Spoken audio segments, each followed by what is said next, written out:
Oh, someone here parang nagpipigil. Pero nakuha rin ako rito ng energy na parang someone here gusto ng malaki. Pwedeng malaking amount ng money because this is pentacles right here. Or maybe, yeah, definitely finances. Malaking kita, malaking sahod, lahat. May kinalaman sa pinansyal. This person here could be looking for inspiration. This person is thinking kung ano yung dapat niya maging inspiration about this one. But I think there's a problem with this individual here. But for some reason, I do not see that it is you. There is someone here connecting to you in this Nine of Swords energy. Well, I must say na medyo mataas. Okay? Kasi the priest is here. The Hierophant energy. Medyo mataas yung gusto niya ritong parang, I don't know, makamit, maabot, no? Pwedeng pangarap ito. Pwede rin namang wish. We're all gonna find out what is this all about.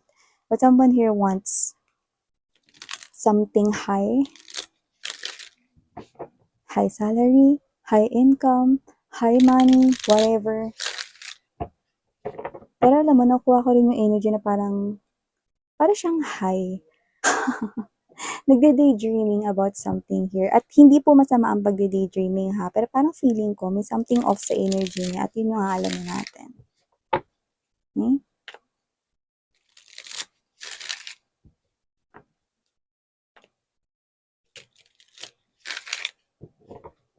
Okay.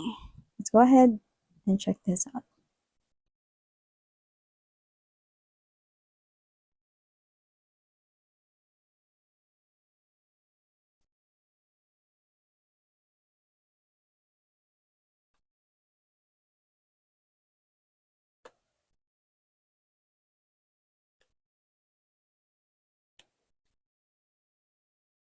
Hmm. Naku, naku, naku, naku, naku, naku, naku, triggered ka na naman dahil dito sa isang individual na ito connecting sa'yo, collective, no? Pero before that, no, bago natin na pag-usapan pa ng more kung sino man ito, no, let me just lay all the energies first on the table before we dive deeper. Aba, oo naman, syempre naman, no? Lahat ay may tsansa, no? Pero hindi lahat pumapasa. Yan. Okay. So yun yung mga babes, no? Hi and hello there, newbies, new subscribers. Sana magstay po kayo here with us together with the returning viewers and subscribers ko dyan na patuloy ang walang hanggang pagsuporta. Ginawa na talaga ninyong radyo at tambayan, no, mala MMK magpakailanman, no, ang channels ko. Thank you so much, everyone. So, if you happen na hindi mo pa alam na meron pa tayong isang channel, link is down below sa ating description box. So, we do not have any gender here, babes, alright? So, babae, lalaki, LGBT, you can flip those if you want. And at the end of the day, you always have, of course, no, ang inyong free will at free din kayong gamitin. Yan. So, nakikita ko dito mga babes, no? Triggered na naman kayo with this individual right here. And this is someone here close sa yung vicinity. Could be a family member, a relative right here, and a friend. Someone na nasa community mo or nasa soul tribe mo pa nga. When we say soul tribe, yung mga closest loved ones or closest individuals, no, sa inyong life. Yan, no, triggered ka sa isa sa mga closest na individuals sa'yo rito at posibleng ang karamihan sa inyo, family member at relative pa nga, no, blood ties, yun yung nakikita ko rito. So, ano ba yan, Miss Yan, no? Kasi dito, nakita ko, no, na itong person na to, no, is parang kala mo, alam niya lahat, no? All-knowing, you know that? All-knowing word, no? Na parang alam mo yung lahat, no? And then, ikaw ito na this is you, you are the observant type. Ikaw ito na parang, ikaw sa pamilya ninyo or sa sa mga kasama mo sa life, no, ikaw yung klase ng individual na hindi maboka, pero marami yung actions, marami yung gawa. Okay? Ikaw ito na hindi rin pala pala komento or hindi rin pala feedback, no, sa mga nangyayari sa paligid mo, especially sa mga ginagawa ng mga nakapaligid sa'yo, lalo na kung loved ones mo yan, no, nagiging maingat ka, pero naobserbahan mo yung galawan nila. Kumbaga parang may alam ka pa rin sa mga ginagawa nila, pero hindi kayo nagko-komento, lalo na kung yung komento mo no, is parang hindi magandang pakinggan ng tao na yun, 'no? Pero sa nakikita ko dito, meron ditong all-knowing. Alam naman natin na si God lang ang all-knowing, 'di ba? And this is someone here that triggers you, 'no? At yung iba, umaga ito. Umaga ito nangyari, like pagmulat pa lang ng iyong mga mata, no, ito na yung tumambad sa'yo or after ng ilang minuto mo, no, na paggising, no, ito na yung naging situations dito, no. So, ikaw kasing klase ng energy na mind your own business. Meaning to say, buhay mo, pakialaman mo, buhay ng iba, pakialaman nila. Yan, no. Ganun yung nakikita ko dito, no. And kagaya ng na-mention ko kung maaalala ninyo, lahat ay may tsansa, 'no? Pero lahat hindi nakakapasa. Anong ibig mo sabihin dun, Miss yan? Success ang pinag-uusapan natin dito. King of Wands energy, Seven of Wands right here. This person here wants this celebration. Three of Cups energy, what does that mean? This person here wants success. Gusto niya ng positibong resulta, outcome, pero gusto niya ng grandioso. Alam mo ibig sabihin nun? Yung bongga, no? Grandioso, no? Na achievement, success, no? Kumbaga sa isang tao na gusto niya ritong mahit yung pinaka mataas, no? Or pinakamalaking premyo. Yan, no? Yun. At dito, wala tayong problema doon kasi everybody is pwedeng mangarap. Everybody is giving na binibigyan tayo ng given a chance, no? Bawat isa para ito ay maisagawa, no? Para ito ay makamit. Yan, no? Pero itong klase ng individual nito, ito wala tayo ditong age ha. Pero nakita ko dito, medyo may edad na siya. Or nagkakaedad na siya. No? Medyo may edad na siya when we say siguro mga nasa mga 40s and up. Yan, no? If age is present here, I'm getting that 40s and up. Yan, no? Or 40 and above. Yan, no? Pero wala tayo ditong gender and wala rin po tayo ditong age.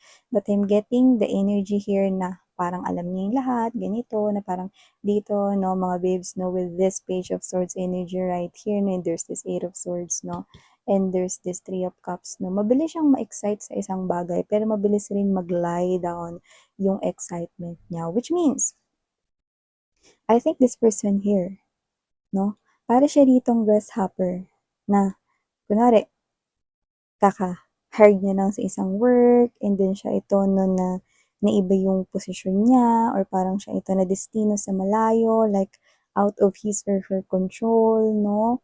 Siya to na parang konting sakripisyo, resign agad.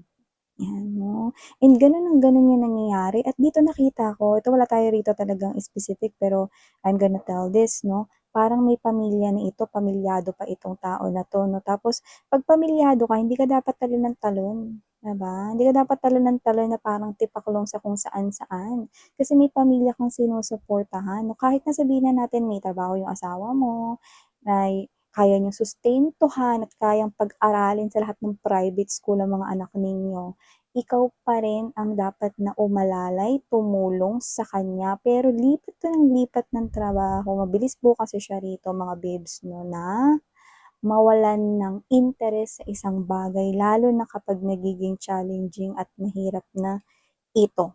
At nakita ko dito na kung siya man ay isang pamilyadong tao, parang mas marami yung sakit ng ulong binigay niya kaysa dun sa ambag na tulong niya. Okay, let me just get straight to the point. Yun yung nakikita ko dito, 'di ba? So, dito nakikita ko na parang siya 'to na 'pag nagbibigay ng advice sa iba. Ako 'pag ayaw ko ng work, umaalis ako. Nilagay ako dun sa lugar na yun, eh, umaalis ako, ano. So, Ano kasi ka aalis, may pamilya kang sinusuportahan. Hindi porket kaya ng asawa mo suportahan lahat, 'no? Pambayad ng kuryente, pagkain araw-araw, pambayad ng tubig, ano pa, tuition fee ng mga bata, baon ng mga bata. Hindi mo ba alam kung magkano at lahat ng mga presyo ngayon ay nagtaasan na yung mga bilihin? Hindi niya yun alam. Bakit? Dahil kung sino man 'tong nilalang na ito, maganda ang trabaho at kaperahan ng mga anak niya at ng asawa niya. So in short, ito, I hate to say this, but unfortunately, marami rito yung parang padre de pamilya pa nga ito. Feminine yung energy niya pero posibleng masculine siya, if you know what I mean.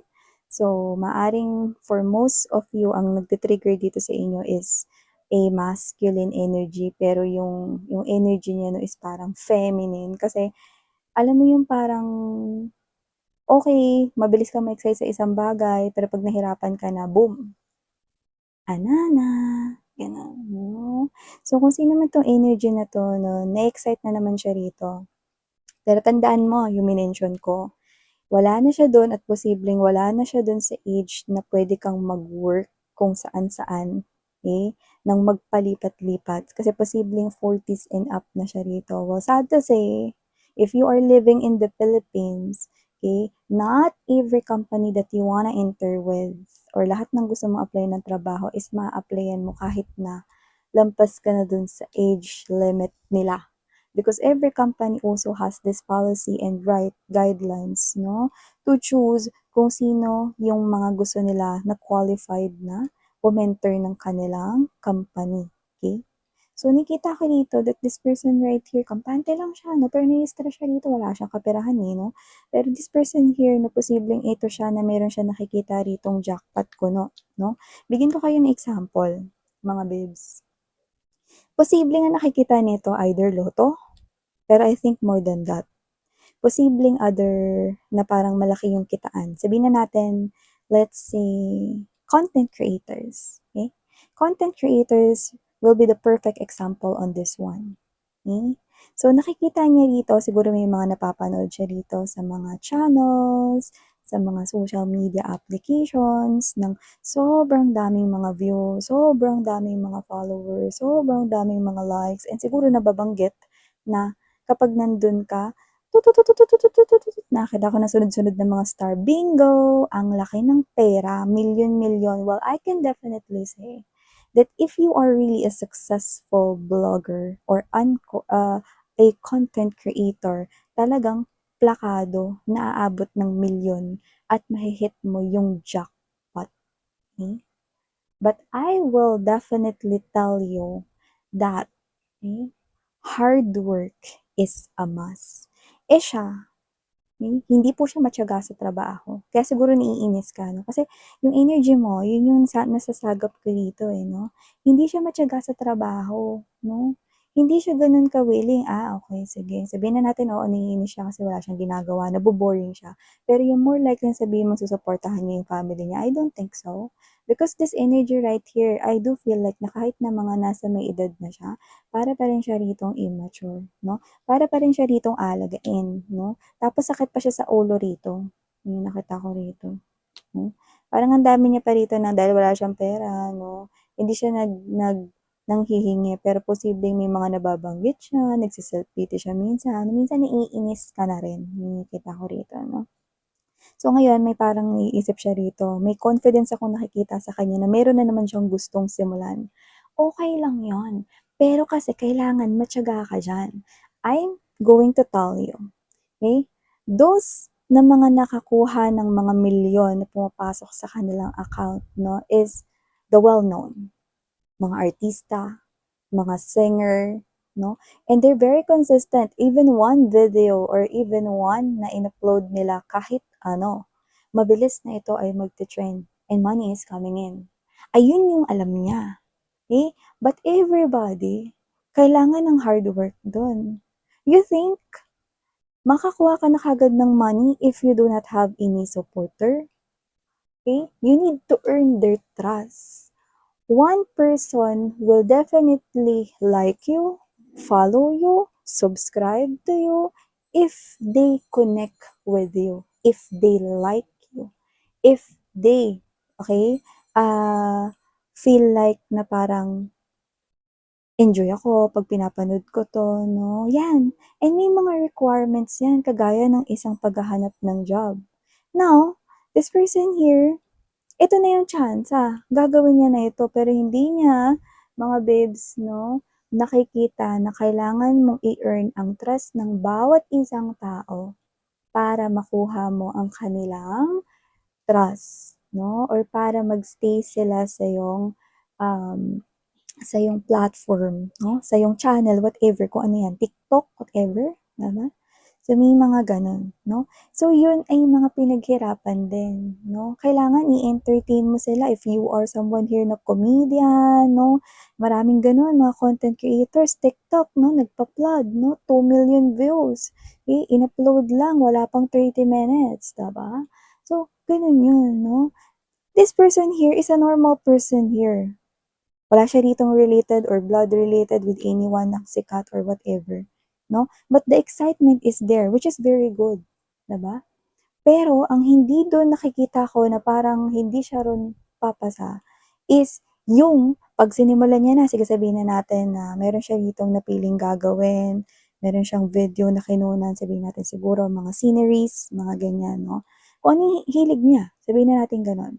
'Pag in-upload niya yun, this person here will start to feel na eto na yun, which is maganda, 'di ba?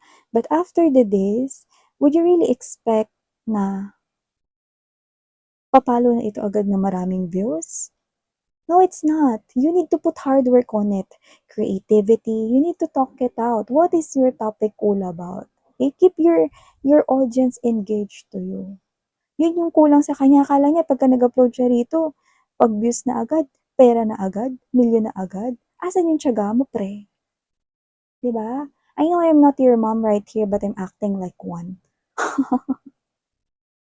Because I want you to know that hard work is a must. Kung may pangarap ka, ando dun na yun. Sabayan mo ng tiyaga, hindi yung porket mahirap at mahirap sabayan yung agos. Hindi mo bubuo yung requirements, titigil ka na. Hindi everytime na mahihirapan ka, hihinto ka. Pwede ka magpahinga pero hindi ka pwedeng mag-quit. Kaya nga sabi ko sa inyo, magiging successful 'tong tao na 'to with the Emperor right here, Nine of Cups energy, and there's that Ace of Cups. What does that mean? Only kung mapaninindigan niya yang sisimulan niya.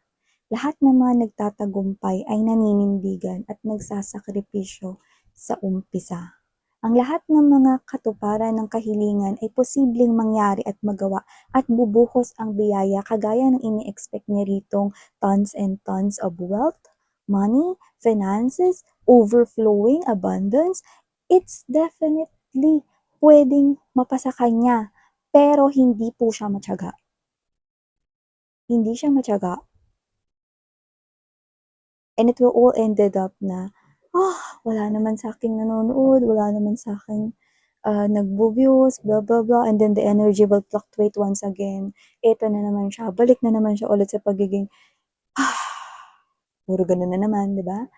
Why not exert your effort, 'di ba?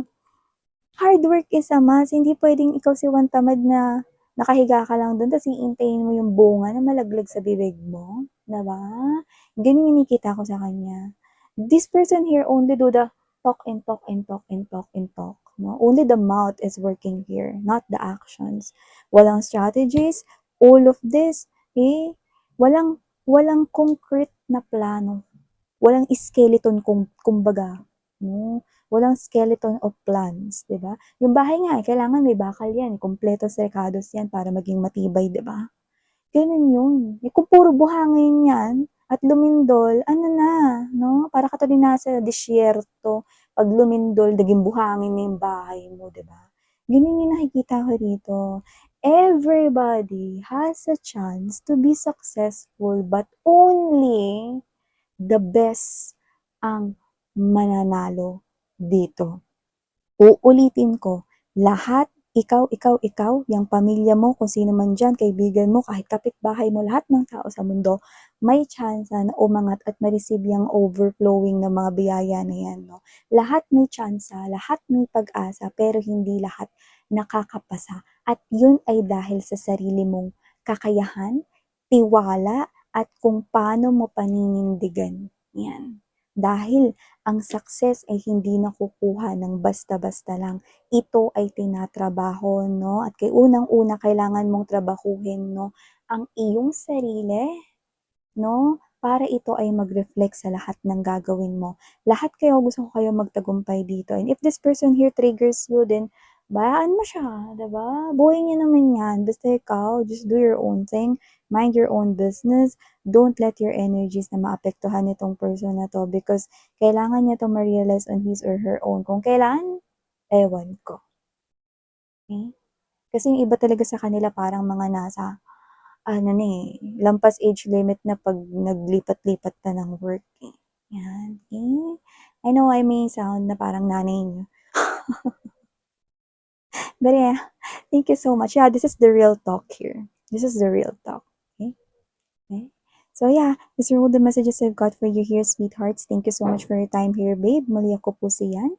Sarang Love and Light. Annyeong.